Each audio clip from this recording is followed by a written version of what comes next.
स्वागत है आप सभी का एसएस न्यूज में। मैं आपके साथ मुस्कान। कोप्पल के बेवूर में राजस्व मंत्री कृष्णा बैरगौड़ का बयान। एलबुर्गा बेवरू हुबली एक्सटेंशनल सेंटर के उद्घाटन पर व्यक्तित्व नए हुबली तालुका और जिले बनाने की मांग हो रही है। उन्होंने कहा कि कई जिलों की जनप्रतिनिधियों की मांग है, लेकिन पिछले 6 वर्षों से 63 तालुका बन गए हैं। अब भी 40 तालुकों में अब तक कोई बुनियादी ढांचा नहीं है। पिछली सरकार ने घोषित तालुकों जिलों को बुनियादी सुविधाएं प्रदान नहीं की हैं।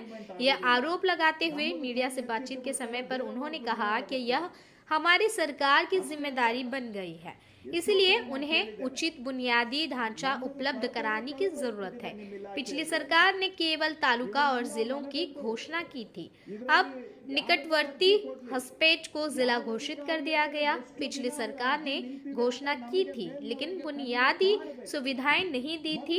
अब नए तालुकों और जिलों की मांग हो रही है, लेकिन इसकी घोषणा करना उचित नहीं है, कहते नजर आए मंत्री। ಯಾವುದೋ ಒಬ್ಬ ಅಧಿಕಾರಿಯ ಫೈಲ್ ಹಿಡ್ಕೊಂಡು ಕುಂತ ಅಂದ್ರೆ ಯಾರಿಗೂ ಗೊತ್ತಾಗ್ತಿದ್ದಿಲ್ಲ.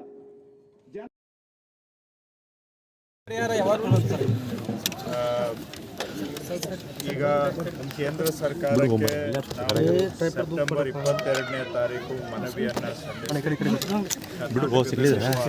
ಬರಗಾಲದ ಹಿನ್ನೆಲೆಯಲ್ಲಿ ರೈತರು ಸಂಕಷ್ಟದಲ್ಲಿದ್ದಾರೆ. ಅವರಿಗೆ ಪರಿಹಾರ ನೀಡೋದಕ್ಕೋಸ್ಕರ 18,172 ಕೋಟಿ ಪರಿಹಾರವನ್ನು ಕೇಳಿದ್ದೇವೆ. ಕೇಂದ್ರ ಸರ್ಕಾರ ಇದರವರೆಗೂ ಕೂಡ ನಾವು ಸಲ್ಲಿಸಿರುವ ಮನವಿಯ ಬಗ್ಗೆ ತೀರ್ಮಾನವನ್ನು ತೆಗೆದುಕೊಂಡಿರೋದಿಲ್ಲ. ಹಾಗೂ ಕೇಂದ್ರ ಸರ್ಕಾರದವರು ಕರ್ನಾಟಕದಲ್ಲಿರುವ ಬರಗಾಲದ ಸಮಸ್ಯೆ ಪರಿಹಾರ ಮಾಡಲಿಕ್ಕೆ ಇಲ್ಲಿವರೆಗೂ ಸಹ ಯಾವುದೇ ಹಣ ಬಿಡುಗಡೆಯನ್ನು ಮಾಡಿರೋದಿಲ್ಲ. ಮುಖ್ಯಮಂತ್ರಿಗಳು ಮತ್ತು ನಾನು ಈ ವಿಚಾರದಲ್ಲಿ ಪ್ರಧಾನಮಂತ್ರಿಗಳನ್ನ ಭೇಟಿ ಮಾಡಿದ್ದೇವೆ, ಗೃಹ ಸಚಿವರನ್ನ ಭೇಟಿ ಮಾಡಿದ್ದೇವೆ. ಆದಷ್ಟು ಶೀಘ್ರವಾಗಿ ಇದರ ಬಗ್ಗೆ ತೀರ್ಮಾನ ತೆಗೆದುಕೊಳ್ಳಬೇಕು ಒತ್ತಾಯವೂ ಮಾಡಿದ್ದೇವೆ. ಹಾಗೂ ಅವರು ಕೂಡ ಶೀಘ್ರವಾಗಿ ತೀರ್ಮಾನ ತೆಗೆದುಕೊಳ್ತೇವೆ ಅನ್ನುವಂತ ಮಾತನ್ನ ಹೇಳಿದ್ದಾರೆ. ಆದ್ರೆ ಇಲ್ಲಿವರೆಗೂ ಕೂಡ ರಾಜ್ಯದ ಬರ ಅವರಿಗೆ ಅರ್ಥ ಆಗಿಲ್ಲ ಏನೋ ಅನ್ಸುತ್ತೆ. ನಾವು ಕೇಂದ್ರದಲ್ಲಿ ಮಾನ್ಯ ಪ್ರಧಾನಮಂತ್ರಿಗಳು, ಗೃಹ ಸಚಿವರು, ಹಣಕಾಸು ಸಚಿವರು, ಕೃಷಿ ಸಚಿವರು ಹಾಗೂ ಎಲ್ಲ ಅಧಿಕಾರಿಗಳು ಎಲ್ಲರಿಗೂ ಭೇಟಿ ಮಾಡಿ ರಾಜ್ಯದಲ್ಲಿ ಬಹಳ ತೀವ್ರವಾದಂತಹ ಬರ ಪರಿಸ್ಥಿತಿ ಇದೆ ಹಾಗೂ 236 ತಾಲೂಕಿನಲ್ಲಿ 223 ತಾಲೂಕುಗಳಲ್ಲಿ ಬರ ಪರಿಸ್ಥಿತಿ ಇದೆ ಅನ್ನೋದನ್ನು ಸ್ಪಷ್ಟವಾಗಿ ಅವರಿಗೆ ಮನವರಿಕೆ ಮಾಡಿದ್ದೇವೆ. ಮತ್ತು ಕೇಂದ್ರದಿಂದ ಬಂದಿದ್ದಂತಹ ಉನ್ನತ ಅಧಿಕಾರಿಗಳ ತಂಡ ಏನಿದೆ, IMCT ಅಂತ ಕರೀತೇವೆ, ಅವರು 13 ಜಿಲ್ಲೆಗೆ ಪ್ರವಾಸ ಮಾಡಿ ರಾಜ್ಯದಲ್ಲಿ ತೀವ್ರವಾದಂಥ ಬರ ಇದೆ ಅನ್ನುವಂಥ ವರದಿಯನ್ನೂ ಕೂಡ ಕೊಟ್ಟಿದ್ದಾರೆ. ಸೊ ರಾಜ್ಯದ ಬರದ ತೀವ್ರತೆ ಮತ್ತು ಇಲ್ಲಿಯ ಸ್ಥಿತಿಗತಿಗಳು ಸಂಪೂರ್ಣ ಕೇಂದ್ರ ಸರ್ಕಾರಕ್ಕೆ ಮನವರಿಕೆ ಆಗಿದೆ ಅಂತ ನಾನು ಭಾವಿಸಿದ್ದೇನೆ. ಯಾಕಂದರೆ ಬರೀ ನಾವು ಹೋಗಿ ಹೇಳಿದ್ದಷ್ಟೇ ಅಲ್ಲ, ಕೇಂದ್ರ ಸರ್ಕಾರದ ತಂಡವೂ ಬಂದು ಇಲ್ಲಿಯ ತೀವ್ರತೆಯ ಬಗ್ಗೆ ವರದಿಯನ್ನು ಕೊಟ್ಟು ಎಷ್ಟು ಆಗಸ್ಟ್ ತಿಂಗಳಿನಲ್ಲಿ 73% ಮಳೆ ಕೊರತೆ ಆಗಿದೆ, ಜೂನ್ ತಿಂಗಳಲ್ಲಿ 56% ಮಳೆ ಕೊರತೆ ಆಗಿದೆ, ಹಾಗೆ ಮುಂದುವರೆದು ಸೆಪ್ಟೆಂಬರು ಅಕ್ಟೋಬರಲ್ಲೂ ಕೂಡ ಮಳೆ ಕೊರತೆ ಆಗಿದೆ. ಈ ಎಲ್ಲ ಮಾಹಿತಿಯನ್ನು ಸ್ಪಷ್ಟವಾಗಿ ನಾವು ಕೊಟ್ಟಿದ್ದೇವೆ. ಆದರೂ ಕೂಡ ಇಲ್ಲಿವರೆಗೂ ಅವರು ತೀರ್ಮಾನ ತೆಗೆದುಕೊಂಡಿಲ್ಲ. ನಾನು ಈ ವಿಷಯದಲ್ಲಿ ರಾಜಕೀಯ ಮಾಡಲಿಕ್ಕೆ ಹೋಗೋದಿಲ್ಲ. ಈಗಾದರೂ ನಿರೀಕ್ಷೆ ಮಾಡ್ತೇನೆ, ತತ್ಕ್ಷಣ ಅವರು ರಾಜ್ಯದ ಬರಗಾಲದ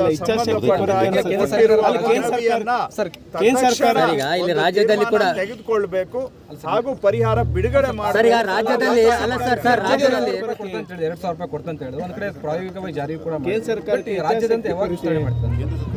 ಈಗ ನಾವು ಪ್ರಾಯೋಗಿಕವಾಗಿ ಒಂದು ತಾಲೂಕು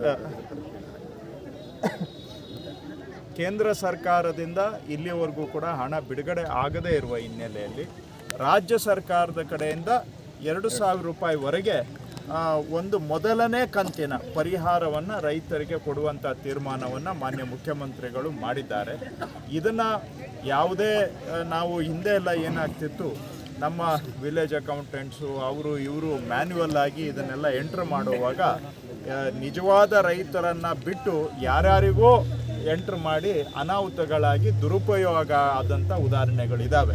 ಅದಕ್ಕೆ ಈ ಬಾರಿ ಮೊದಲಿಗೆ ಪ್ರಾಯೋಗಿಕವಾಗಿ ಯಾವುದೇ ಒಂದು ಈ ರೀತಿ ದುರುಪಯೋಗ ಆಗೋದಕ್ಕೆ ಅವಕಾಶ ಇಲ್ಲದ ರೀತಿಯಲ್ಲಿ ಆಟೋಮ್ಯಾಟಿಕ್ ಆಗಿ ನಾವು ಪೇಮೆಂಟ್ ಮಾಡುವಂಥ ಮಾದರಿಯನ್ನು ಅನುಷ್ಠಾನ ಮಾಡ್ತಾ ಇದ್ದೇವೆ.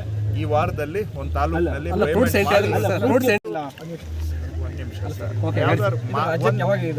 ನಾನು ಮಾತಾಡೋದು ಕಂಪ್ಲೀಟ್ ಮಾಡಕನ ಬಿಟ್ರೆ ನೀವು ನೆಕ್ಸ್ಟ್ ಪ್ರಶ್ನೆ ಕೇಳ್ಬೋದು. ನಾ ಎಲ್ಲೂ ಓಡೋಗಕ್ಕೆ ಬಂದಿದ್ದೀನಿ ಹೇಳಿ. ಕಂಪ್ಲೀಟ್ ಮಾಡಕ್ಕೆ ಬಿಡ್ಲಿಲ್ಲ ಅಂದ್ರೆ ಮತ್ತೆ ಹೇಗೆ ಯಾವುದಕ್ಕೂ ಪ್ರಶ್ನೆಗೆ ಉತ್ತರನಾದ್ರೂ ಹೇಳಕ್ ಬಿಡ್ಬೇಕಲ್ಲ.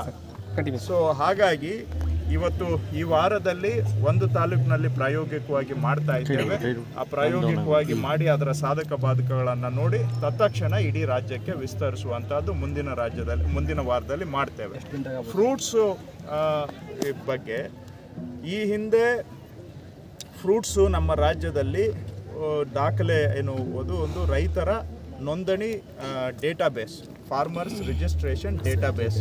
ಅದರಲ್ಲಿ ರೈತರ ಹೆಸರು ಇರುತ್ತೆ, ಅವರ ಜಮೀನಿನ ವಿವರ ಇರುತ್ತೆ, ಅಂದರೆ RTC ಲಿಂಕ್ ಆಗಿರುತ್ತೆ, ಹಾಗೂ ಅವ್ರದ್ದು ಆಧಾರ್ ನಂಬರ್ ಇರುತ್ತೆ ಮತ್ತು ಬ್ಯಾಂಕ್ ಅಕೌಂಟ್ ಇರುತ್ತೆ. ಇದರ ಮುಖಾಂತರ ನೇರವಾಗಿ ರೈತರ ಅಕೌಂಟಿಗೆ ನಯಾ ಪೈಸಾ ಸೋರಿಕೆ ಇಲ್ಲದೆ, ಶೋಷಣೆ ಇಲ್ಲದೆ, ದುರುಪಯೋಗ ಇಲ್ಲದೆ ನೇರವಾಗಿ ರೈತರ ಅಕೌಂಟಿಗೆ ನಾವು ಹಣ ಪಾವತಿಯನ್ನು ಮಾಡಬಹುದು. ಆದರೆ ಈ ಹಿಂದೆ ಈ ಫ್ರೂಟ್ಸ್ ಡೇಟಾಬೇಸ್ ಅಂದರೆ ಫಾರ್ಮರ್ ರಿಜಿಸ್ಟ್ರೇಷನ್ ಡೇಟಾಬೇಸ್ ಅಷ್ಟೇ ಅದು. ಅದರಲ್ಲಿ 50% ಮಾತ್ರ ರೈತರ ಜಮೀನಿನ ವಿಸ್ತೀರ್ಣ ಎಂಟರ್ ಆಗಿತ್ತು. ಈಗ ಕಳೆದ ಒಂದು ತಿಂಗಳಿಂದ ಅದನ್ನು ಸಂಪೂರ್ಣವಾಗಿ ಅಪ್ಡೇಟ್ ಮಾಡುವಂಥ ಅಭಿಯಾನ ಮಾಡ್ತಾ ಇದ್ದೇವೆ.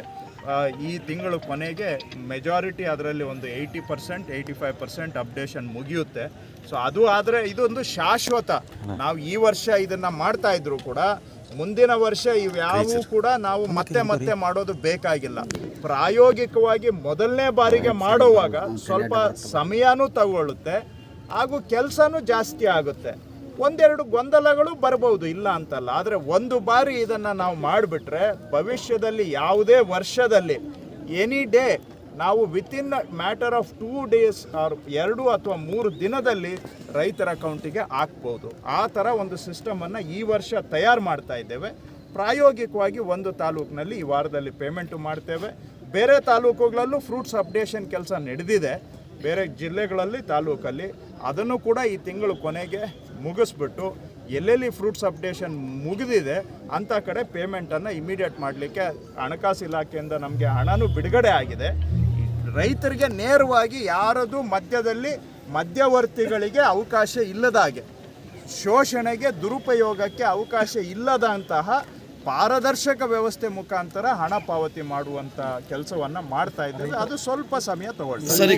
ಯಾಕಂದರೆ ಈಗ ನೀವು ಹೇಳ್ಬೋದು ಅಪ್ಡೇಷನ್ ಮಾಡಿಬಿಟ್ಟು ಕೊಟ್ಬಿಡ್ರಿ ಅಂತ. ಯಾರೋ ಕೆಲವು ರೈತರು ಬಿಟ್ಟು ಹೋಗೋದ್ರಿಂದ ಅವರಿಗೆ ಸಮಯ ಆಯಿತು, 1 ವಾರ ಸಮಯ ಕೊಟ್ಟಿದ್ದೇವೆ, 2 ವಾರ ಕೊಟ್ಟಿದ್ದೇವೆ, 3 ವಾರ ಕೊಟ್ಟಿದ್ದೇವೆ. ಆದರೂ ಕೆಲವು ರೈತರು ಮಾಹಿತಿ ಕೊರತೆಯಿಂದನೋ ಅಥವಾ ಊರಿನಲ್ಲಿ ಇಲ್ಲದೆ ಇರೋದ್ರಿಂದನೋ ಏನೋ ಕೆಲವರು ರೈತರು ಬಂದು ನೋಂದಣಿ ಮಾಡ್ಕೊಳ್ಳೋಕ್ಕೆ ಆಗಿರೋದಿಲ್ಲ. ಅಂಥವರಿಗೆ ಅವಕಾಶ ಕೊಡಲೇಬೇಕಾಗಿರೋದು ಸರ್ಕಾರದ ಧರ್ಮ. ಸೊ ಇದನ್ನೆಲ್ಲ ನೋಡಿಕೊಂಡು ಸ್ವಲ್ಪ ಯಾರು ಬಿಟ್ಟು ಹೋಗಬಾರ್ದು ರೈತರು, ಆ ರೀತಿಯಾಗಿ ಸ್ವಲ್ಪ ಸಮಯಾವಕಾಶ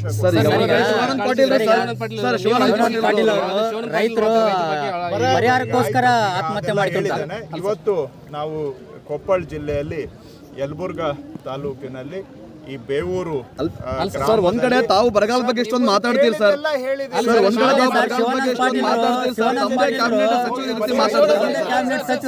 SS न्यूज से जुड़े हर लेटेस्ट जानकारी के लिए हमारे YouTube चैनल SS न्यूज को सब्सक्राइब करें। सबसे पहले न्यूज देखने के लिए बेल आइकन पर प्रेस करना बिल्कुल भी ना भूलें। अगर इस चैनल से जुड़े हर नए मुद्दे आपको पसंद आए, हमारे वीडियोस को लाइक और शेयर जरूर करें और लगातार अपडेट के लिए देखते रहिए SS न्यूज।